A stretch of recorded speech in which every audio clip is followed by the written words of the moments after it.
ha sido electo Jaime Barroso Pinto como magistrado principal del Tribunal Electoral para el periodo 2027-2037.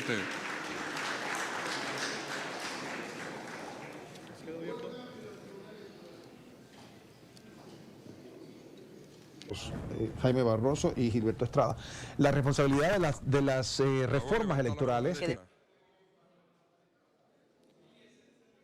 ¿Juran ustedes ante Dios y la patria respetar la Constitución y las leyes de la República, así como cumplir con los deberes que le impongan